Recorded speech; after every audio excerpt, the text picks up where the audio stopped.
On this morning 3 months before the college entrance exam, the wind in the corridors still carried a bone-chilling cold. The stacked mountain of exam review materials on the desk gave off the musty smell unique to ink and paper. I reached out and neatly folded the scattered test papers on my lap one by one, my fingertips brushing the bottom right corner where the names Ethan and Clara were written. The coarse texture of the paper sent a clarity through my nerves that made me shiver. On the same day in my previous life, I had sat in the same spot while Ethan knocked on my desk with a face full of gentleness, holding what he called a must-study sprint paper for the college entrance exam. It was also on that rain-blurred morning that he and the school beauty Clara flanked me on either side, taking my arms and swearing there was a definitely faster route through the unopened mountain area that would perfectly bypass the morning rush and get us to the downtown final exam venue on time. In that life, I chose to believe the people who pretended to be closest to me. The result was that the route wasn't a shortcut at all but a landslide-prone zone long posted as having severe geological hazards. During the rainy night, falling mud and rocks sealed off every escape. I was trapped in the cold car, watching the clock hands slide past the exam closing time, when I staggered out of the mountain road, covered in blood and utterly ruined.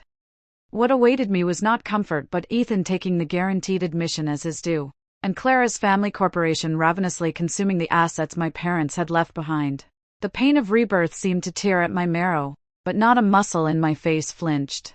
I lowered my head, opened the bottom drawer of the desk, and pulled out the old map Ethan had once personally filled with red lines and labeled Mountain Shortcut.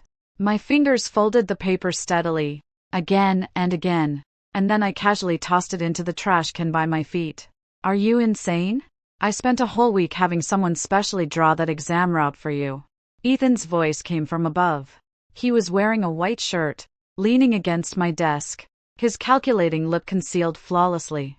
Very few people know that mountain road. On exam day the whole city will be jammed, only that way can you be absolutely safe. I slowly raised my head and looked at his face. A barely perceptible panic flickered deep in Ethan's eyes, but I felt nothing stir inside. My gaze was cold as a temperatureless stone. I didn't respond to him, not even a twitch of my eyebrow. I heard you just canceled the deposit on the room you were going to share near the school? Ethan, seeing that I said nothing, pulled the chair opposite me closer and sat down, looking a little agitated. Didn't we agree before? For the last 3 months sprint, we'd rent across from the school together. Clara will move in too, her dad even hired the province's top review tutor. You've returned the room now. How are we supposed to study together? I methodically arranged the pencil case in front of me. The metal zipper made a cold sound. I've already signed a new lease. My tone held no rise or fall. My voice was as calm as reading a bill unrelated to myself. I'm living alone, and the address won't be made public. Ethan's expression shifted. He reached for my papers, trying to break the suffocating atmosphere with his habitual closeness, but I pressed the papers flat on the desk, keeping him from touching even a corner. What's wrong with you? You've been acting weird lately. Ethan furrowed his brow and lowered his voice. Clara's doing this for everyone's sake. Her family background can help us get a lot of internal materials. Your attitude is making her very awkward. Just then, the classroom door was pushed open. Clara walked in wearing a haute couture dress, carrying several boxes of delicate high-end pastries, her feet in stiletto heels. Her gaze swept over the crumpled paper in the trash can. A meaningfully wry smile tugged at the corner of her mouth. Then she composed herself and walked over to my desk. This is the breakfast I brought you, Clara said, placing a box of cake on the corner of my desk, her tone familiar and casual. Ethan, I just got word from my dad. He says the city's final plan for traffic control around the exam sites hasn't been settled yet. But don't worry. As long as we stick to what we discussed, there won't be any problems. Ethan's eyes lit up for an instant. He exchanged a quick, eager look with Clara. I didn't look at the cake, nor did I respond to their chatter. I reached into my bag, pulled out a thick compilation of laws and regulations, and gently set it in the center of the desk. Clara's smile stiffened a little. Her eyes fell on the book title. What are you doing reading that for the college entrance exam? I still didn't answer. I placed both hands on the desk and slowly stood up. The moment I rose from my seat, a sharp message alert sounded from Ethan's pocket. In this final sprint when electronic devices are strictly forbidden in class, that tone was particularly jarring. Ethan almost reflexively clapped a hand over his pocket, his face paling. He glanced at me instinctively, seeing me walk past him with a cold expression and head for the door. He exhaled in relief, quickly pulled out his phone out of others' sight, and opened the message. He didn't notice that the reflection from the surveillance camera at the end of the corridor had caught the text on his phone screen and projected it onto the glass window directly in front of me. It was a transfer confirmation from an unknown number, with a short message. The first installment has been transferred to your overseas account. The traffic accident plan for exam day, it must succeed. No failures allowed. I walked down the corridor in flat shoes, my steps steady. Sunlight slanted through the window onto the blackboard. Ethan stood at the podium holding a few sheets, his face looking grim. Students kept drifting in from the hallway, whispering, "Did you hear? Some people, because their grades are good, don't even join group reviews and then say others are bothering them."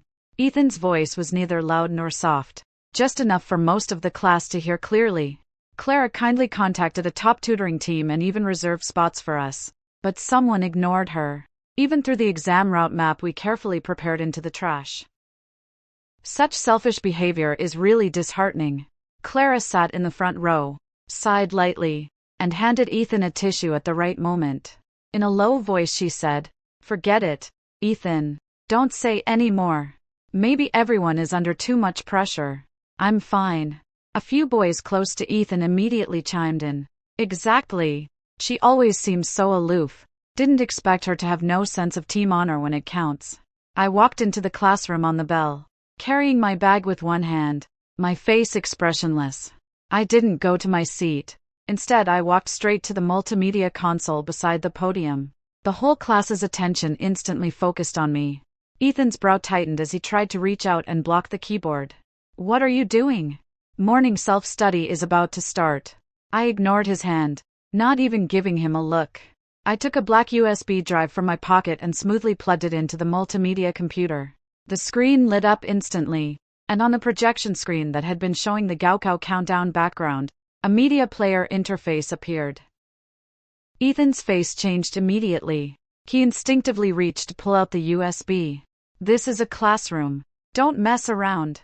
I turned slightly, using my elbow to neatly block his hand, and pressed the enter key on the keyboard. Clear audio burst from the speakers, accompanied by high-definition surveillance footage. The footage showed the exam room in the school library from last week. Ethan was photo shooting, page by page with his phone, the high-frequency Gaokao topics prediction manuscript I had privately compiled, while Clara, sitting opposite him, was smoothly sending those photos to a contact-labeled professional ghostwriting team. On the recording, Ethan's voice was clear. "Don't worry. These are the core points she spent weeks compiling. I took them from her desk under some pretense. She won't suspect a thing. If you include these in your special student evaluation report, your recommendation bonus is guaranteed." Then Clara's coquettish voice. "You're always so good to me. Once this is done, my dad promised to transfer that startup fund for your overseas study to your account right away." The whole classroom fell into a suffocating silence. Everyone's eyes widened, glancing back and forth between the screen, Ethan, and Clara. Ethan's face went from white to red to ashen, cold sweat beading on his forehead. Clara froze in her seat, nearly dropping her expensive water bottle. This is fabricated. This is frame up." Ethan shouted sharply and lunged to force the multimedia power off. I put a hand flat and hard on the podium, stopping him from reaching the console, my voice calm and emotionless. "There's the school library's official watermark and timestamp in the top left of the video. Do you want me to call campus security and the director of academic affairs now to verify the original footage?" The murmurs below the podium exploded. "My God, he acts all sentimental but actually stole someone else's study materials for the school beauty? Clara got that guaranteed admission spot by using this method? No wonder Clara's practice tests the other day were identical to the protagonists." Clara sprang to her feet, pointing at me, her finger trembling slightly. You stop slandering me. This proves nothing." "Proves nothing?" I tapped the keyboard lightly and switched to the next file. A clear bank statement popped up on the screen, detailing an auxiliary account under Ethan's name that, over the past 2 months, had received multiple large transfers from a shell company registered to Clara's father. The flow of those funds ultimately led to several intermediary accounts used to buy unreleased competition exam papers illegally. I've already forwarded these statements and transfer records to the City Education Bureau's tip-off email and the School Disciplinary Committee, I said, stepping back from the podium, unplugging the USB drive, and looking coldly at the two as their faces drained of color. Also, the Academic Affairs office is in the hallway. No sooner had I finished than the classroom's back door was flung open. The Director of Academic Affairs stood in the doorway with 2 security guards, faces ashen. Ethan, Clara, both of you, come with me to the office right now. Ethan slumped onto the podium, his eyes full of disbelief and panic. Clara lowered her head, biting her lip hard, and, trembling all over under the contemptuous and shocked stares of the class, walked out of the room. I put away the USB drive, calmly returned to my seat, opened my bag, took out the first set of mock exam papers, snapped the pen cap off, and began to write as if nothing had happened. It had only been a week since the Academic Affairs Office's investigation began when the school-wide second mock exam, jointly administered with the 3 provincial key high schools, arrived as scheduled. This was not only the most weighty exam before the college entrance examination, it was also directly tied to the final review for provincial recommended student admissions and additional points. The classroom atmosphere was heavy. The only sound in the exam hall was the rustle of pen tips across paper. I sat in the second row, facing the final, capstone problem of the science comprehensive section. It was a comprehensive, highly difficult question about complex electromagnetic fields and energy conservation, with extremely intricate solution steps. I casually opened my answer sheet and, instead of using the conventional standard method, I wrote an original, highly novel solution in the answer area, one that deliberately concealed a logical flaw in the third-step derivation. This method appeared ingenious and could save 2/3 of the computation steps, but once substituted into the ultimate limit, it would yield a completely opposite and incorrect conclusion. After writing it, I didn't even bother to erase it. I just left the answer sheet casually at the corner of the desk and then stood up to hand in my paper early. Passing the last row, Clara was anxiously fretting, sweat beading on her forehead. As I walked by her, the greed and urgency in her eyes were impossible to hide. Her gaze was fixed on the copy of the answer sheet I had left on the podium. The 3-day grading period passed quickly. On Monday morning, a school-wide assembly was held in the auditorium. The inspection expert team from the Provincial Department of Education and principals from the city's key high schools sat around the dais, the atmosphere solemn. In this mock exam, one student provided a highly innovative solution to the science comprehensive question. The moderator's voice blared through the speakers, full of enthusiasm. Not only did it break years of conventional approaches, it also received full marks. Now, please welcome Clara to the stage to share her solution and thought process. Sparse applause rose from the audience. Clara, wearing an exquisitely tailored school uniform and a confident, proud smile, strode onto the stage in high heels. She shot me a provocative glance with the corner of her eye, then expertly began to work through the capstone problem on the electronic blackboard. Ethan, seated in the front row, applauded feverishly, his expression full of triumphant relief. Clara wrote swiftly on the board, copying, step for step, every line I had left on the answer sheet that day. Everyone, look, by reverse deriving this formula, we can bypass the tedious integrals. Clara grew more excited as she spoke, waving the electronic pen. This is my original quick derivation method. At the center of the dais, the lead expert of the provincial education inspection team slowly removed his glasses, his brow tightly furrowed. He picked up the microphone, his voice low and stern. Clara, please explain why, in your third step when you let the variable t approach infinity, you completely ignored the opposing action of the electric field force? Clara's movement froze midair. The smile on her face instantly stiffened. I derived it directly from the formula, she stammered, her eyes flickering and her voice weakening. Derived directly? The lead expert slammed the table, projecting an answer sheet onto the big screen. This solutions idea is novel, but there is a fatal logical trap in the third step. Without very high physics literacy, one couldn't fabricate such a pseudo-problem. What's more, the original manuscript of this solution was discovered by our inspection team in the scrap paper of another student during our spot check of answer sheets. The The big screen immediately displayed a side-by-side comparison of the two answer sheets.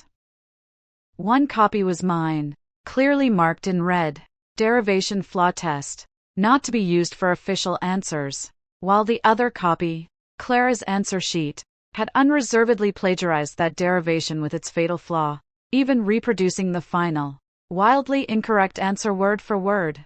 Cloning without understanding, copying the trap wholesale. The chief expert barked. You call this your original solution? This is serious academic fraud.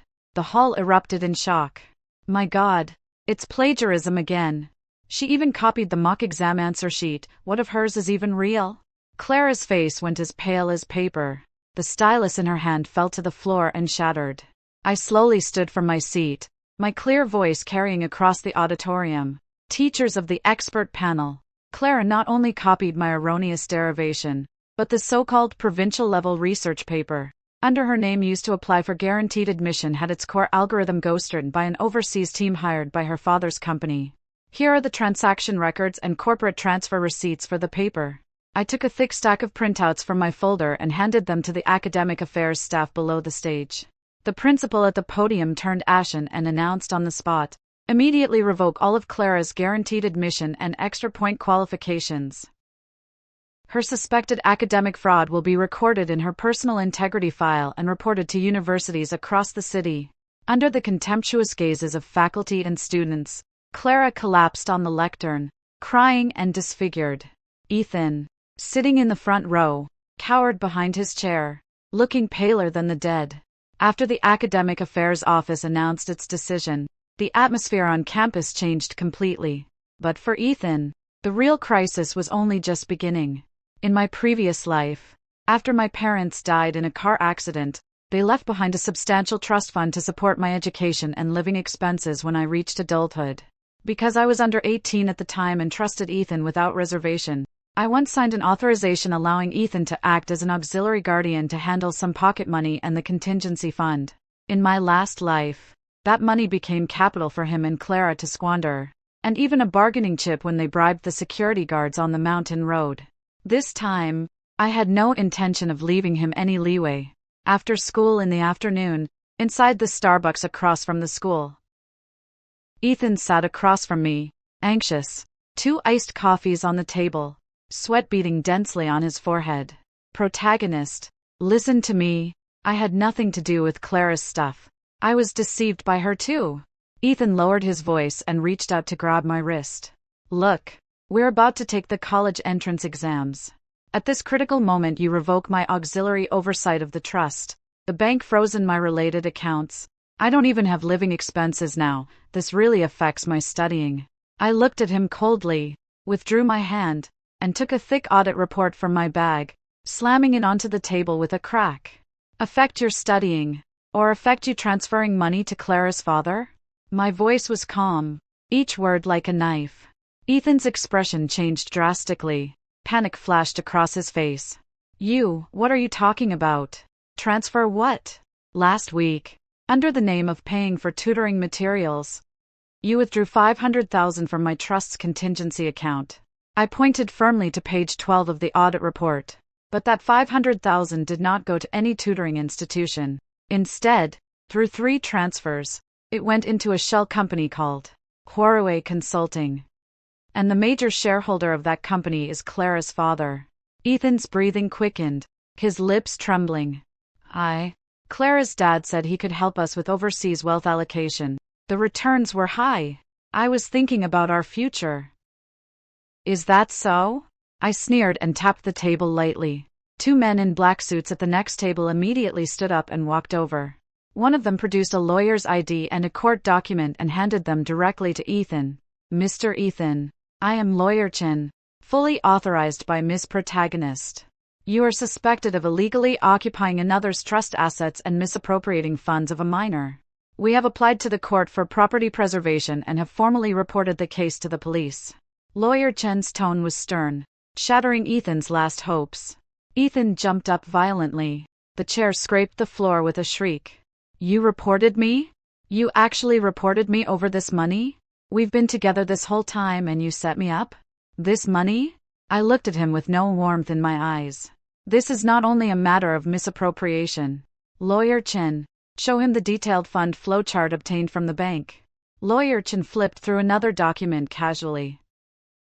According to tracking by the financial regulatory authorities, Clara's father used the subsidiary account under your name to conduct frequent large cross-border transfers over the past 6 months, suspected of large-scale money laundering through forged business contracts, Lawyer Chen added coldly. The Police Economic Investigation Unit has filed a case. Since you are the direct holder of this account and signed multiple false contracts, you are now the primary suspect in this case. Before he finished speaking, 3 uniformed economic crime detectives suddenly pushed open the cafe door and walked in. Are you Mr. Ethan? The lead officer asked, flashing his badge. We've received a notice from the Financial Regulatory Department concerning the Clara family businesses suspected illegal money laundering and underground banking. You need to come to the station with us immediately for questioning. Ethan's face went as white as paper. He sagged back in his chair. He looked at me in terror, his eyes full of despair and pleading. Protagonist, save me. This is a trap in Clara's plan. I had no idea it was money laundering. Help me explain to the police. I rose slowly, looming over him, my voice cold as a winter wind. Explain? You signed the documents yourself. You transferred the money yourself. Go explain it to the judge. Amid the shocked and contemptuous stares of everyone in the cafe, Ethan was handcuffed by 2 officers, one on each side, and led out to the police car in a humiliating state. The economic crimes investigation was in full swing. Ethan was restricted from leaving the country while out on bail, and Clara's family business had plunged into an unprecedented crisis due to a broken cash flow and regulatory probes. The entire school was steeped in a stifling, tense exam preparation atmosphere for the whole week before the college entrance exam. Ethan and Clara had become pariahs at school, but the resentment and madness in their eyes grew more intense with every tick of the countdown. They needed a chance to turn the tables. A chance on exam day to drag me down from my pedestal, or even strip me of the right to take the exam. And that chance just so happened to be handed to them by me personally. On Wednesday afternoon after class, in the archive room in the library's far corner, I sat alone at a table organizing exam admission tickets and exam day notices. I heard faint footsteps in the corridor, the sound of Ethan's familiar flat shoes scraping the floor. He'd been tailing me recently, trying to find a way to blackmail me or retrieve evidence. Feigning ignorance, I casually placed a folded topographic map and a printed document on the table, then got up and walked toward the restroom, deliberately leaving my bag and the materials on the table. In the less than 3 minutes I was gone, the archive room door was pushed open and shut in a hurry. Through the reflection in the restroom corner mirror, I clearly saw Ethan pounce on my seat like a starving wolf. He held up his phone and frantically photographed the map and document, his eyes flashing with desperate mania and excitement. On that map, a route was marked in red in extreme detail, a private underground construction contingency passage running from the old suburban mountain area straight to the city center's first exam venue. The printed document beside it even bore a forged stamp reading Municipal Road Emergency Priority Passage. And in a prominent spot it said, on exam day the city will be under an extreme rainstorm warning. Main roads will be traffic controlled. This route is the only internal guaranteed passage and can save 40 minutes. This was the same mountain road they had used to lure me in the previous life. Only this time, the roles were completely reversed. After taking the photos, Ethan slipped out of the archive room trembling. I emerged from the corner, watched his panicked retreat, and let a cold sneer cross my lips.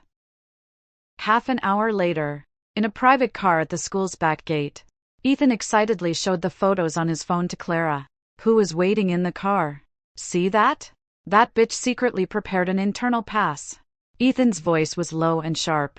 She knew in advance there'd be a massive rainstorm that day and the main roads would be paralyzed. So she planned to take this old mountain route that no one knows about. If we intercept her beforehand, or lock the mountain entrance before her, or even stage an accident halfway, she definitely won't make it to the first Chinese exam. A vicious, poisonous light flashed in Clara's eyes. Yes, if she misses one exam, the top scorer spot and all the attention disappear. My dad's lawyer says that as long as she can't testify in court, our family's case can be delayed. We'll make sure she can neither live nor die on that mountain road. They had no idea that the exact moment Ethan took the photos, My computer terminal had already sent out 2 encrypted emails. The first went to the Municipal Transportation and Geological Disaster Early Warning Departments, attached with detailed geological hazard data for that mountain road area, reporting serious illegal construction and landslide risks and requesting strict special traffic control and closure on exam day. The second letter was sent to the Municipal Public Security Bureau Traffic Police Detachment, providing clues that certain private vehicles might use fake permits and force their way through dangerously closed road sections on the college entrance exam day. On the first day of the college entrance exam, the sky looked as if ink had been splashed across it, so heavy it was hard to breathe. With low, muffled thunder rolling through, the extraordinary downpour that had been building for a week arrived on schedule, drenching the entire city in a pall of misty rain. Raindrops pounded against the glass windows with a crackling patter. I left exactly at 6:30 a.m., wearing my neat, dry school uniform and carrying a clear bag with my admission ticket and stationery. I didn't take a private car, nor did I use that so-called fast lane. I walked straight to the public bus stop on the city's main road. On both sides of the street, municipal and traffic police had deployed hundreds of officers early on. The city's main arterials had all been designated as green channels for the exam. Dozens of police motorcycles and patrol cars shuttled along the waterlogged thoroughfares as an escort, their flashing red and blue lights oddly reassuring. Although vehicles streamed along the main road, under the vast and orderly security system, the public bus moved at a very steady pace along the planned route toward the city center's main exam hall. I sat by the window, propping my chin on one hand, watching the rapidly receding streets with a calm gaze. The bus briefly stopped at a large intersection where the suburban roads met the mountain road because the traffic lights were controlling the flow. On the right side of that intersection, at the entrance leading into the old mountain area, a large yellow warning sign stood prominently. High geological disaster risk area. Roadwork closed. Vehicles strictly prohibited from entering. Rain slid down the window in rivulets, slightly warping the world outside. Yet at that blocked entrance, a black, high-displacement SUV was flooring the accelerator like a mad thing. Through the SUV's rain-smeared windshield I clearly saw Ethan in the driver's seat and Clara in the passenger seat. Ethan's face was contorted and frenzied, both hands gripping the wheel, his eyes filled with reckless mania. Beside him, Clara wore a twisted look of triumph, clutching the duplicate map I had deliberately left a few days ago. In their minds, I should have been stuck in some dead end, helpless and disheveled, or frantically searching for the entrance to that shortcut. They intended to get onto the mountain road ahead of me, even to slam shut the iron gate at the mountain entrance and lock me out of the exam venue. Vroom! With a harsh roar of the engine, Ethan ignored the warning sign and slammed the gas, the SUV like a wild, out-of-control beast crashing through the makeshift barrier and plunging into the storm-blown, muddy mountain road. The SUV's wheels flung up meters of mud before it vanished around a dark bend in the ravine. I sat in the steady bus, quietly watching that patch of black disappear into the mist, a faint, ice-cold curve tugging at the corner of my mouth. They had no idea that the moment they barreled in, nearby traffic police and municipal safety officers had already spotted the smashed barrier. 2 police cars instantly sounded their alarms and sped to the mountain entrance, decisively hitting the emergency lock button. The heavy iron gate dropped and sealed the mountain road's entrance tight.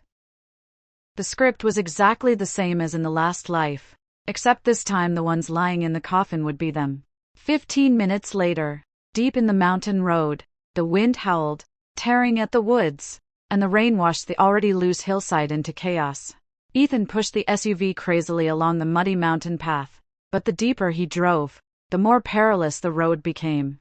The surface was strewn with fallen rock and thick mud, the chassis constantly scraping with teeth-grating noises. Ethan, how much longer? Why is this road getting harder to drive? Clara sat in the passenger seat, clutching the grab handle with both hands, staring at the dark cliff outside the window as an inexplicable wave of panic rose in her chest. Shut up! The map says if we go through this valley we can get to the back entrance of the exam site. That bitch must be trying to take this route to turn things around. We can't let her succeed. Ethan's eyes were bloodshot as he slammed the steering wheel and pressed the accelerator harder. But fate twisted faster and more hopelessly than they imagined. As the SUV tore through a steep, narrow bend, a rumbling boom rolled down from the mountain overhead. What was that? Clara screamed. Before Ethan could react, The mountainside just a dozen meters ahead suddenly collapsed. Tons of mud and rock, mixed with snapped trees and boulders, poured down like an unstoppable black waterfall, smashing down the slope and instantly burying and sealing the road ahead. Brake! Brake! Now! Clara's face contorted with terror as she let out a piercing wail. Ethan, terrified, stamped on the brake instinctively. Crash! Bang! Under enormous inertia, the SUV spun violently on the slippery mud, skidding sideways and slamming hard into the mountainside. The airbags burst open with a roar. The impact left both of them dizzy, bleeding from mouth and nose. Before they could recover from the pain, a despairing roar sounded outside the windows. The mountains behind them had collapsed too. Countless mudslides had completely cut off any retreat.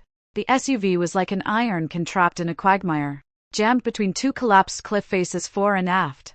We can't get out. Ethan, we're trapped, Clara cried, frantically pushing the crumpled door. But the mud outside held it fast. It wouldn't budge an inch. Ethan scrambled for his phone to call for help, but the screen glaringly displayed 4 characters. No service. Deep in the valley, the signal was completely gone. This can't be. This is impossible. The protagonist's map clearly marked this as the priority route. Ethan unbuckled his seatbelt with shaking hands and slammed at the window like a madman, his eyes finally showing unprecedented fear and despair. Time ticked by. At 8 o'clock, exam doors opened across the city. At 8:30, invigilators began reading exam rules and distributing the Chinese exam papers. On the mountain road, the rain grew heavier. Ethan and Clara were soaked and bloodied, trapped in the cramped car, hammering the glass with their hands and letting out shrill, helpless screams. No one answered them, only the roar of wind and rain and the thunder. At 9 o'clock, the college entrance exam's first subject, Chinese, officially began. In the city center's first examination hall, rain still pounded outside, but the classroom was calm and peaceful. I sat in the window seat, casually pulled the pen cap off, and wrote my name steadily in the name field of the test paper. The bell signaling the end of the Chinese exam rang crisp and clear. I put my pen away, calmly arranged my admission ticket, and, under the invigilator's instructions, walked out of the exam hall in an orderly fashion. Outside the school gates, anxious parents and a swarm of media had already packed the area to the point of no passage. The rain was easing. The sky tore open a cold slit that let a few pale, miserable beams of light through. Before I had crossed the police line, a sudden commotion erupted at the entrance. "Make way! Move aside!" 2 mud-caked, tattered figures burst through the crowd in a disheveled rush, even knocking over a roadside warning sign. They were Ethan and Clara, just hauled out by rescuers from the landslide on the mountain road. Ethan's forehead was wrapped in a careless blood-stopping bandage, his white shirt smudged with black-yellow mud, his whole body trembling like a sieve. Clara's hair was a chaotic tumble, only one high heel left on her foot, her once exquisite makeup streaked and ruined by rain and dirt. Nothing of the proud campus belle remained. Both of them had bloodshot eyes and stared at me like rabid wild dogs. "Main character, you stay right there," Ethan roared hysterically and lunged forward to grab my arm. I didn't even lift an eyelid. I turned aside with flawless ease, slipping away and casually positioning a security guard behind us to stand between us. "Main character, you merciless woman." Clara's voice was hoarse from crying. She pointed at me and screamed, "You gave us a fake map on purpose. You knew that mountain road would collapse. You deliberately made us miss the exam. This is murder." Reporters and onlooking parents were instantly drawn by the uproar. Innumerable cameras and spotlights snapped toward us. "Come see this. This woman is scheming." Ethan, seeing the journalists approach, immediately seized the moment like a drowning man clutching a straw.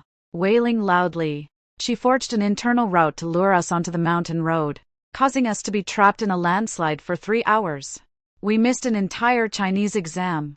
She's intentionally sabotaging other candidates' futures. Faced with microphones thrust forward and flashing lights, my expression did not change in the slightest, no flicker of emotion at all. From my black briefcase I calmly produced a thick stack of documents and an encrypted USB drive, and in full view of the media handed them to the traffic police and officers maintaining order. "Officers, members of the media, Since they've mentioned that mountain road and everyone's here, some accounts can be settled face to face. My clear, composed voice carried plainly across the exam square through the reporter's megaphone. First, that mountain road was designated a special construction hazard zone by the city government 2 weeks ago, and all civilian vehicles were prohibited from passing. The related warning notice has been posted on the Transportation Bureau's website for half a month. I displayed the first stamped document bearing an official seal.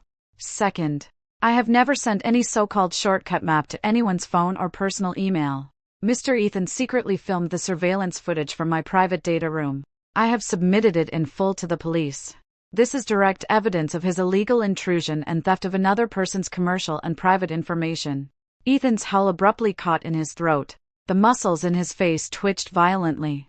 Third, I said, my gaze icily sweeping over Clara's mud-streaked face.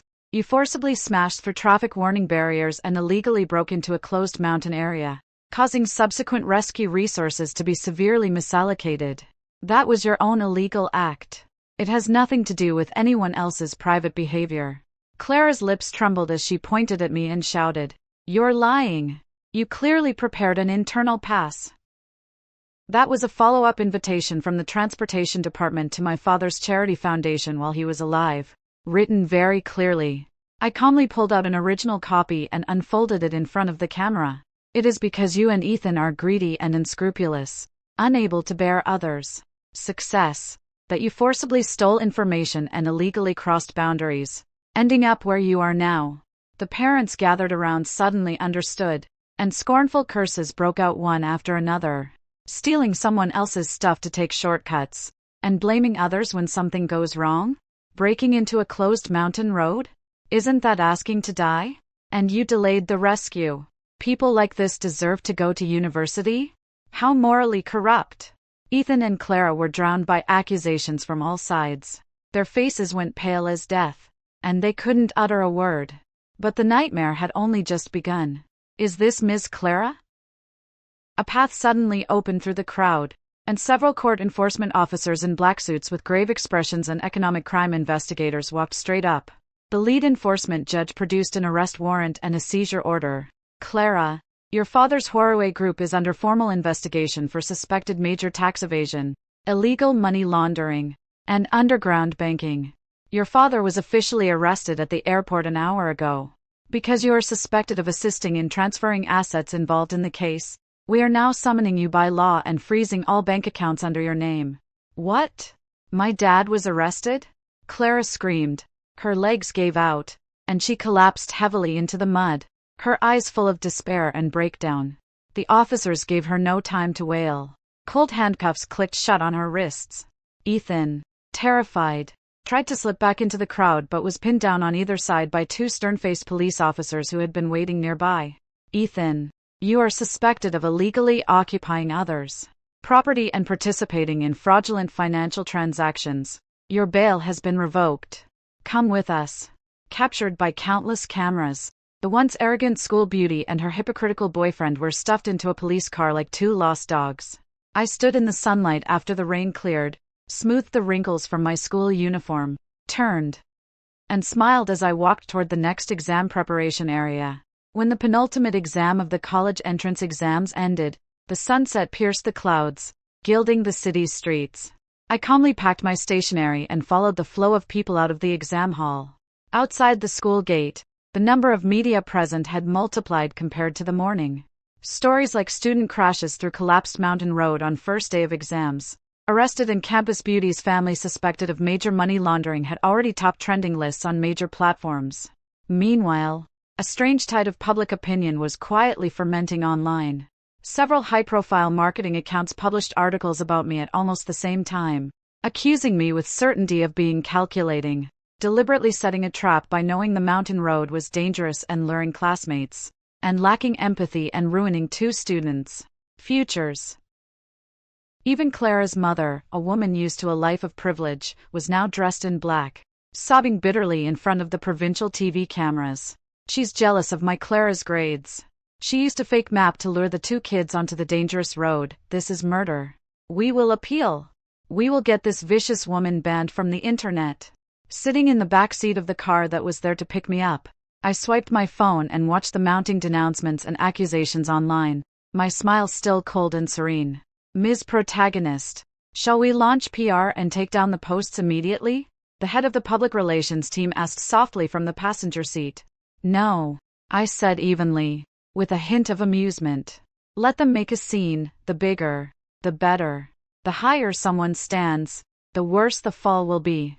At exactly 8 in the evening, in the grand banquet hall of the city's top hotel, I wore a well-tailored black suit and attended the press conference I had convened a week earlier under the banner Personal Legal Counterattack and Truth Statement.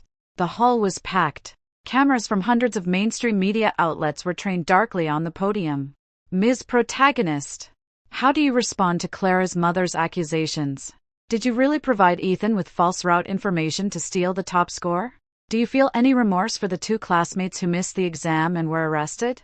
Faced with a barrage of sharp questions at the microphones, I did not even sit at the speaker's table. I walked straight to the huge projection screen. Remorse? I smiled as I said the word, cold contempt in my eyes. For 2 people who have been plotting to ruin my life for a year, I feel no remorse, only the law's punishment. Before I finished speaking, I pressed the laser pointer in my hand. The large screen immediately played a high-definition surveillance video with synchronized audio recording. It was overlapping evidence from the last life and this one. In the footage, Ethan confessed on camera. On the day of the college entrance exam, I just need to lead her to the old mountain road. That stretch is very unstable geologically. If we cause a small accident to trap her there, her life will be ruined. Then her trust fund and her quota will all be ours. Next, the screen flashed even more damning audit trails. They showed how Clara's family businesses siphoned off my parents' estate through dozens of underground accounts. How Ethan forged my signature and transferred millions overseas, complete forensic reports.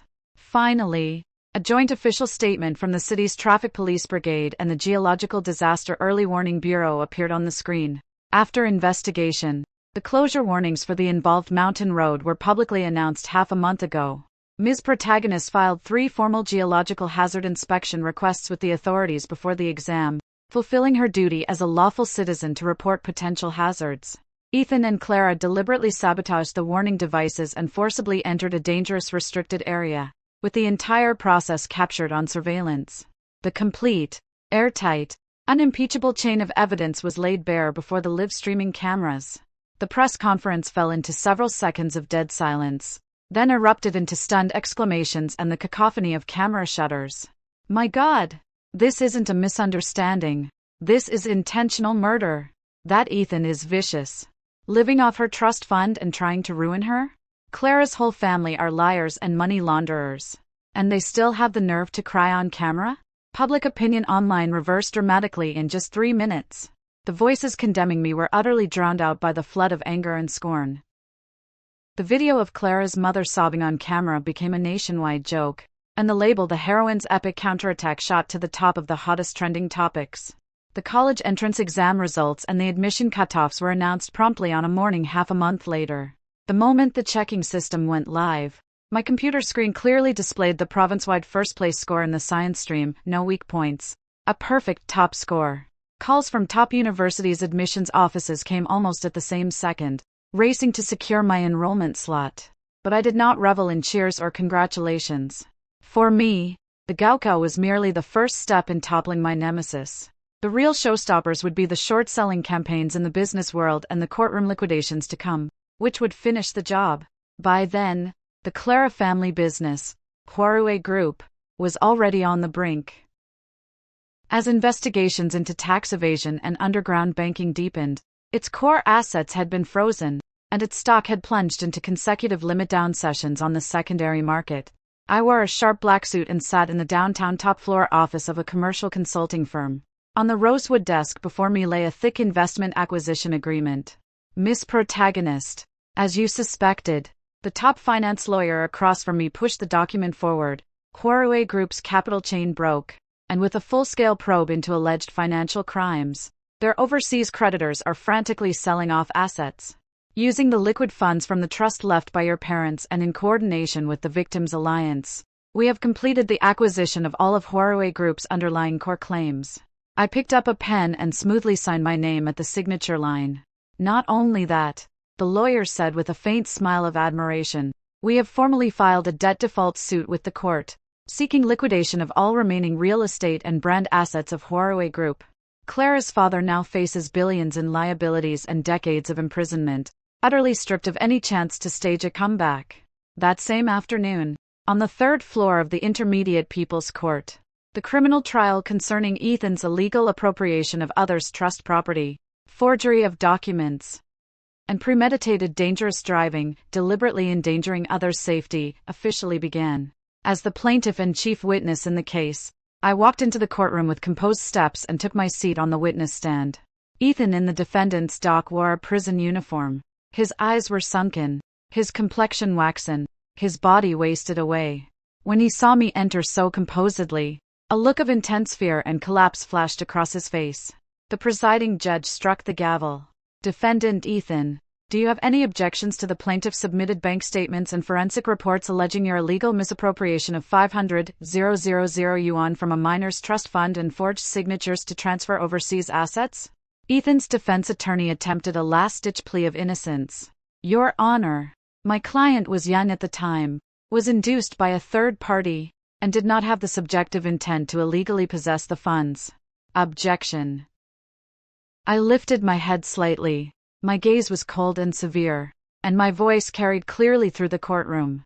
Over the past 2 years, defendant Ethan has, on 11 separate occasions, diverted funds from my account through false invoices. During that period, he even proactively signed a disclaimer attempting to shift all legal risk onto the trust's custodial institution. This is not only malicious illegal appropriation but a premeditated crime. Counsel Chen timely presented the final batch of ironclad evidence, a series of private agreements between Ethan and shell companies of the Clara family. In addition, Counsel Chen added, regarding the defendant's forced entry into a restricted area on exam day, the police and the geological department have issued appraisal reports. Defendant Ethan knew the stretch was prone to collapse yet deliberately tried to ambush the plaintiff's vehicle in a narrow section, constituting premeditated dangerous driving and intentional injury. The facts are clear and the evidence conclusive. The public prosecutor and the collegiate bench, after a brief recess for deliberation, pronounced the verdict in court. The presiding judge stood up solemnly and struck the gavel. Defendant Ethan, convicted of illegal appropriation, forgery of financial instruments, and dangerous driving, with multiple sentences to be combined, is sentenced to 7 years imprisonment, fined, all illegal gains confiscated, and held liable for all civil compensation. The moment the verdict fell, Ethan's face turned ashen, and he collapsed completely in the defendant's dock, howling in despair. No! Protagonist! You can't do this to me. I was just momentarily confused. Court officers stepped forward, one on each side, gripping him tightly and dragging him out of the courtroom like a dead dog. This was the final public hearing in the Clara family's massive money laundering, illegal fundraising, and major liability case. The huge gallery was filled with victim creditors, journalists, and law enforcement officers from the relevant departments. I wore a sharp black suit. As the largest injured creditor and the chief key witness in the case, I sat in the front row of the speaking bench. In the defendant's dock, once untouchable campus Belle Clara and her father wore the gray vests of the detention center, their hands bound by cold shackles. In the adjacent auxiliary defendant's dock sat Ethan, who had already been sentenced to 7 years. The two people who had once been sweet as honey were reunited in court, but there was not an ounce of warmth in their eyes, only a crazed, vicious desire to tear each other apart. Judge, I want to confess. All the money laundering contracts and underground transfers were forced on me by Clara and her dad. Ethan completely lost control at the defendant's stand, pointing at Clara and screaming, I had no idea those companies were shell companies for laundering money. Clara told me if we transferred the protagonist's trust fund over, she'd arrange admission to a foreign top school for me and a villa. They used me. You're slandering me. Clara snapped to her feet, her facial muscles twisting violently, hair disheveled, retorting sharply, you were greedy. You went to my dad with the protagonist's private information and bank accounts yourself. The plot to storm the mountain road on the Gaokao Day was your idea too. You said if we trapped the protagonist in the mountain, her assets would be all ours. You despicable meal ticket man. It's you. You forced me. Before hundreds in the courtroom and dozens of media cameras, the two tore into each other, frantically shifting blame and even trying to leap over the rail at one another. Bailiffs had to restrain them as the gavel sounded louder and louder through the hall. I sat in the witness seat with my hands folded on my knees, watching the farcical dog-eat-dog scene in silence. A faint, icy smirk at the corner of my mouth. Order! The presiding judge struck the gavel heavily, his face stern. The prosecutor then rose and faced the bench. We request witness protagonists to present supplementary evidence regarding the core fund flows for items 21 through 45 of this case. I nodded slightly, stood up, and walked steadily to the podium. Calmly, I took from my briefcase the final batch of original documents that had undergone judicial authentication and cross-border bank verification, and displayed them one by one on the large screen. Judge, members of the collegiate panel. My voice sounded unusually clear and strong in the hushed courtroom. First, defendant Clara and her family enterprise, knowing that their capital chain had been severed, used forged signatures by defendant Ethan to forcibly and illegally appropriate over 10 million yuan of the trust assets left by my parents to cover the illicit holes in their underground bank. On the screen appeared, clearly, an asset transfer agreement bearing Clara's handwritten signature and seal. Second, my gaze was like a knife, striking at Clara, who sat slack in her seat. Defendant Clara repeatedly interfered with the fairness of the Gaokao through illegal means, and conspired with her father to manufacture a traffic accident in an attempt to impose long-term physical and personal freedom restrictions on me to evade legal scrutiny. All related call recordings and conspiracy emails have been restored by technical means and notarized by the relevant authorities. Word by word, sentence by sentence, the logic was tight and the evidence conclusive, cutting off all possibilities of their exoneration. Clara stared at the irrefutable chain of evidence on the screen, her eyes completely unfocused. She opened her mouth to argue, but found she couldn't utter a single coherent sentence. The trial had entered its final sentencing phase. The presiding judge stood solemnly and read the verdict aloud. Defendant Clara, convicted of illegally absorbing public deposits, money laundering, intentional injury, premeditated, and academic fraud-related deception. Multiple sentences to be combined, sentenced to 15 years in prison and forfeiture of all personal property. Defendant Clara's father, convicted of major money laundering and fundraising fraud, sentenced to life imprisonment, lifelong deprivation of political rights, and forfeiture of all property. Defendant Ethan, based on the original judgment and due to involvement in joint financial crimes, shall serve a combined fixed-term imprisonment of 10 years. The gavel fell with a deafening crack, announcing the end of all their crimes. No! 15 years? My youth is ruined. Dad, save me! Clara let out a harsh scream and collapsed to the ground, then was forcibly dragged out by two court officers. Ethan, meanwhile, sat slumped with vacant eyes, utterly transformed into a soulless shell. I calmly straightened my suit collar and, under the watchful eyes of journalists and victims in the courtroom, walked steadily out through the courthouse doors. Golden sunlight pierced the thin mist and slanted across the enormous honor wall of the province's key high school. At the very center of the wall, my photo hung side by side with the red background gold characters reading provincial science top scorer in the most prominent position. A breeze stirred, rustling the leaves of the plane trees by the roadside.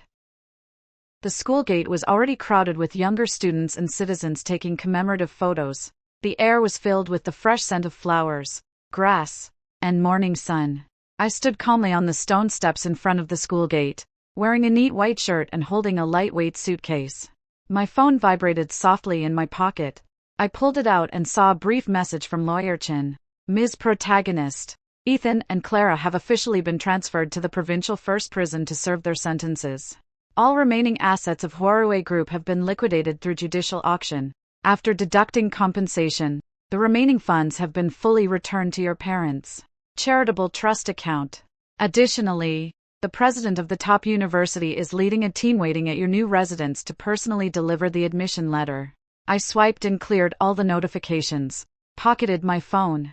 A memory of the same day in my previous life surfaced faintly, the windy morning when I crawled out bloodied and ragged from a collapsed mountain path, greeted not by hope but by a life gone off the rails. A family fortune forcibly seized, and being pushed into an abyss by those I loved most. But now, every shadow, scheme, and tear of blood had been crushed by me with the coldest logic, the tightest measures, and the most impartial law, ground to ashes by the passage of time. There were no wrenching cries, no meaningless sorrow, only composure born of absolute control over fate. Protagonist. Over here. In the distance, the university admissions car pulled up steadily at the curb. The elderly president and several core professors, wearing warm and proud smiles, opened the door and waved at me. I lifted the suitcase handle.